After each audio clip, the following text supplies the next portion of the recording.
बिस्मिल्लाहिर्रहमानिर्रहीम, अस्सलाम वालेकुम।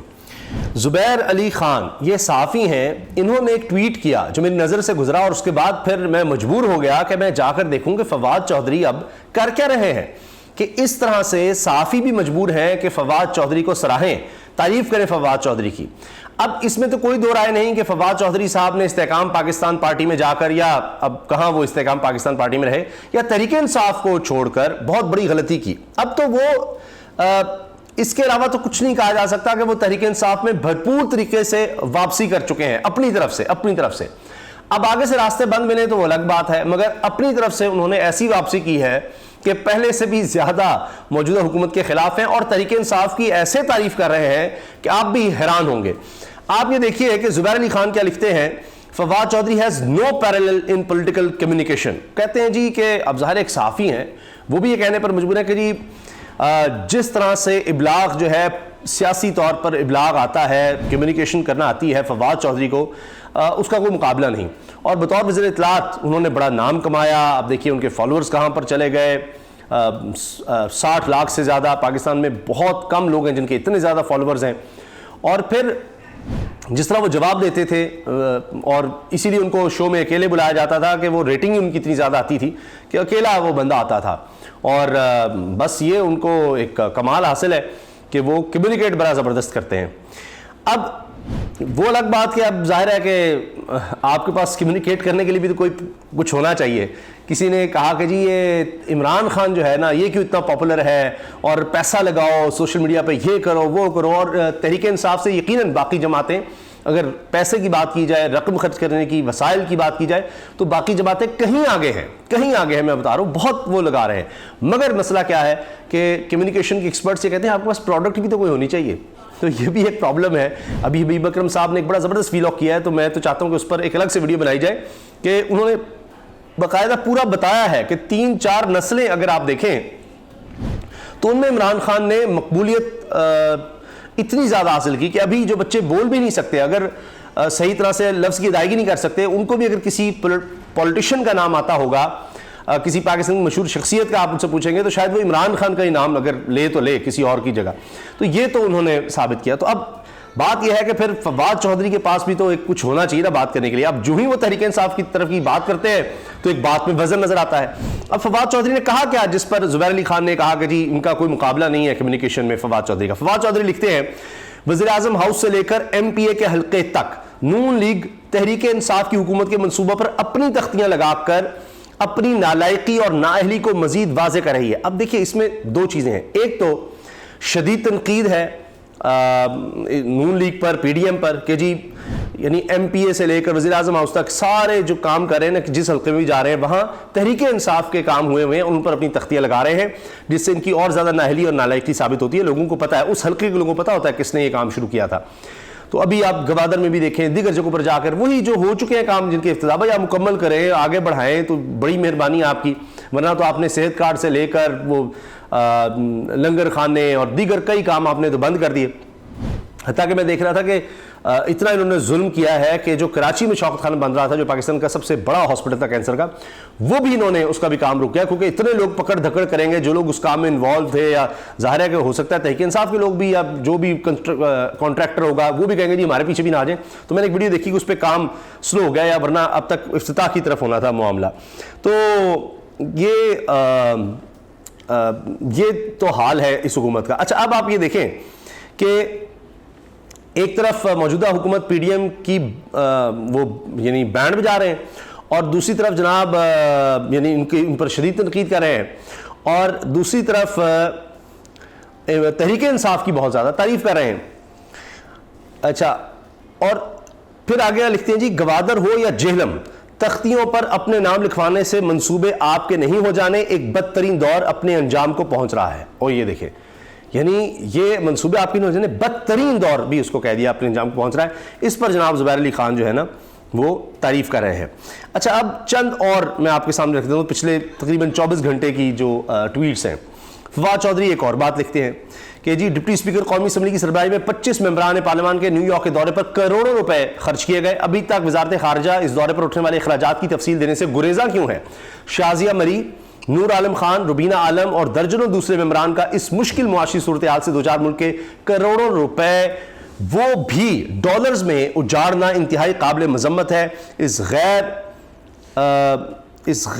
गैर ज़रूरी दौरे और अखराजात की तहकीक होनी चाहिए। अच्छा, इसके साथ साथ ये भी कहते हैं इस पर कि जी सेनेटर कुर्रतुल ऐन मरी के साथ दो रिश्तेदार, इरफान सिद्दीकी के साथ एक, फिदा हुसैन, मौला बख्श और उनके साथ रिश्तेदार साथ ले गए। शाज़िया मरी, रुबीना आलम और सेनेटर शफीक भी रिश्तेदारों को न्यूयॉर्क की सैर कराने ले गए। और मामला सिर्फ यहां नहीं रुका, सरकारी अफसरों के एक लंबे चौड़े ग्रुप को भी न्यूयॉर्क की सैर के लिए जाना था, वो भी साथ हो लिए। इधर IMF का कर्ज मंजूर हुआ, उधर ये ग्रुप अमेरिका पहुंच गया। ये मजाक नहीं तो क्या है? एक तरफ आप कर्जों की भीख मांग रहे हैं, दूसरी तरफ मेंबरान असम्बली को रिश्वत के तौर पर ऐसे दौरे कराए जा रहे हैं। तरक्याती स्कीमें इनके अलावा हैं। इस पर आप देखिए तनकीद कर रहे हैं। हत्ता कि उर्दू पॉइंट और दीगर मैंने आपको बताया ना वेबसाइट्स हों, ये फवाद चौधरी की बात को हाईलाइट किए बगैर नहीं रह सके कि गवादर हो या जेनम, तख्तियों पर नाम लिखवाने से मंसूबे आपके नहीं होंगे फवाद चौधरी। तो ये वो हाईलाइट कर रहे हैं। इसके अलावा अब क्रिकेट पे बड़ी तवज्जो मुसलसल दे रहे हैं फवाद चौधरी साहब। और जिस तरह से एक साहब ने कहा जी कि the genius of Babar Azam, के कमाल कर दी बाबर आजम ने, कि लोग कह रहे जी डिक्लेयर कर दे, लेकिन उसने क्या किया कि डिक्लेयर नहीं किया, इसलिए कि अगर बारी श्रीलंका की आ जाती तो जब खेल का वक्त खत्म होता है दिन में, तो ये जो खेल रहा होता है, जो बैटिंग कर रही है टीम, उस पर होता है कि वो पिच पर दोबारा रोलर या उसमें जो यानी वियर एंड टेयर हो जाता है, उसमें थोड़ी कमी आ जाती है अगर उसके ऊपर आप वो चला सकें रोलर। तो इन्होंने किया बाबर आजम ने कि जी नहीं, अगले दिन भी खेले ताकि पिच जो है ना वो ज़रा ज़ाहिर है कि उसमें इतने दिन गुजरने के बाद थोड़ा बहुत ज़ाहिर है वियर एंड टियर आ जाता है, तो उससे फिर हमारे स्पिनर को कितना फ़ायदा हुआ और हम जीते। तो इस पर वो कहते हैं जी ब्रिलियंट थिंकिंग बाबर आजम जो है ना जी बड़ा जीनियस है। खैर, अच्छा, क्रिकेट पे भी वो कहीं ना कहीं बात कर रहे हैं। फिर एक और बात, हामिद मीर साहब के हवाले से एक साहब ने, आतिफ तौकीर ने उनको बताया कि हामिद मीर साहब आप जो कर रहे होते हैं, लोग आपको सुन रहे होते हैं, तो आप ज़रा ध्यान से बात किया करें। अब हुआ ये कि हामिद मीर साहब ने एक ट्वीट की कि जी आजकल हामिद मीर साहब मादनियात की भी बड़ी बात कर रहे हैं, पाकिस्तान में ये इतने ज़खायर, ये हो गया, वो हो गया, ऐसे हो जाएगा। तो उस पर भी बहुत से लोग एक्सपर्ट उनको बता रहे हैं कि जी आप जो बात कर रहे हैं उसमें कितनी हकीकत है। इसी तरह हामिद मीर साहब ने कह दिया जी पानी से बनने वाली हाइड्रोजन गैस से गाड़ियां चलाने का सिलसिला सबसे पहले जापान में शुरू हुआ था, लेकिन पेट्रोल बेचने वालों ने यह काम वहां बंद करा दिया। यही काम पाकिस्तान में शुरू हुआ तो हाइड्रोजन किट बनाने वाला बंदा ही गायब करा दिया गया। अब इस पर आतिफ तौकीर साहब इसका जवाब देते हैं, जिसको फवाद चौधरी रीट्वीट करते हैं। ये फवाद चौधरी साइंस के भी मिनिस्टर है, इस वजह से शायद उनका इंटरेस्ट है और वो इस चीज़ को हाईलाइट कर रहे हैं। तो अब क्या चीज़ रीट्वीट की फवाद चौधरी ने कि जी हामिद भाई आप खुदारा साइंस के इलाके में मत पड़ें, हाइड्रोजन किट बनाने वाला बंदा एक फ्रॉड था और आप जैसे मुतअद्दिद दीगर अहबाब अपने भोलेपन और लाइलमी में इस फ्रॉड के फैलाव का जरिया बने। हाइड्रोजन की तैयारी के लिए दरकार तवानाई इससे हासिल होने वाली तवानाई से जायद होती है। अब चूंकि यह तवानाई रिन्यूएबल से हासिल की जा रही है, इसलिए यह तैयारी मुमकिन है। यानी जितनी हाइड्रोजन में से आप तवानाई हासिल करेंगे, वो हाइड्रोजन को बनाने में, उस तरह क्रिएट करने में वो आपको ज्यादा तवानाई चाहिए, तो ये तो फिजिबल ही नहीं रहता। लेकिन वो ये कहते हैं कि अब चूंकि रिन्यूएबल का दौर आ गया है, यानी जो एनर्जी आपकी उस तरह से ज़ाया नहीं होती, कह लें आप सोलर है, विंड है, तो दीगर ज़राए, तो उसके ज़रिए आप यानी ज़्यादा एनर्जी सर्व करके हाइड्रोजन से एनर्जी हासिल करना हो तो सकता है। ताहम आपकी बात बिल्कुल दुरुस्त है कि यह काम 50 और 60 की दिहाई में हो सकता था, जो पेट्रोकेमिकल कंपनियों ने नहीं होने दिया और अपने मुनाफे के लिए सैयारे का, यानी जो ज़मीन है, इसका मुस्तकबिल दांव पर लगा दिया। फिर समझ लें पानी से हाइड्रोजन बनाना बिल्कुल मुमकिन है, ताहम इसके लिए दरकार तवानाई किसी और ज़रिए से हासिल होगी। आगा वकार की पानी वाली गाड़ी साइंस के इस बुनियादी उसूल की खिलाफ वर्जी है, जो ये कहता है कि तवानाई ना बनाई जा सकती है, ना फना की जा सकती है। You cannot defy the laws of thermodynamics. हमारी बदकिस्मती फ़कत साइंस और इल्म से दूरी नहीं, बल्कि इस दूरी के एहसास से महरूमी है। सलामत रहिए। तो इसको भी फवाद चौधरी कर रहे हैं। अब जो मैं बात अर्ज करना चाह रहा हूँ कि फवाद चौधरी साहब इमरान खान साहब के साथ ही उनकी एक ही दिन में पेशी थी इलेक्शन कमीशन में, दोनों के खिलाफ तौहीन ने इलेक्शन कमीशन का मुकदमा है। फवाद चौधरी साहब ने माफ़ी मांग ली, उन्होंने कहा जी मैं लिख कर भी दे देता हूँ। और जब ये वहाँ पेश हुए तो वहाँ पर किसी ने सवाल किया कि जी इमरान खान साहब भी आ रहे हैं, तो आप उनसे मिलेंगे? कहेंगे जी आएंगे तो ज़रूर मिलेंगे, लेकिन इमरान खान साहब के आने से पहले ही फवाद चौधरी चले गए। तो एक ही दिन ये पेशी है, तो जाहिर है कि चाहते होंगे फवाद चौधरी की जी, किसी तरह से नज़र आ रहा है कि वो मिलना चाहते हैं, वो वापसी चाहते हैं। उनकी ट्वीट्स, उनके बयानात, उनकी बॉडी लैंग्वेज सब चीज़ें बता रही हैं, उनका केसेस को फेस करना बता रहा है। वरना तो आप देखिए पूरी तरह से चले जाए तो सब चीज़ें धुल जाती हैं, कोई आपको ज़रूरत नहीं है पेशियों की, कुछ भी, सब केसेस ऐसे ख़त्म हो जाते हैं। तो अब उसी दिन इमरान खान साहब भी आते हैं और वो कहते हैं कि जी जो कुछ फवाद चौधरी ने कहा जी पार्टी पॉलिसी थी फलां, तो कहते हैं मुझे क्या पता उसने क्या कहा है, किस तरह से। तो बात यह है कि असद उमर हों, वो भी इमरान खान साहब से मिलते हैं, अदालतों मिलते हैं, हाथ बढ़ा रहे होते हैं। तो जो छोड़ कर गया वो वापसी की राह तलाश कर रहा है।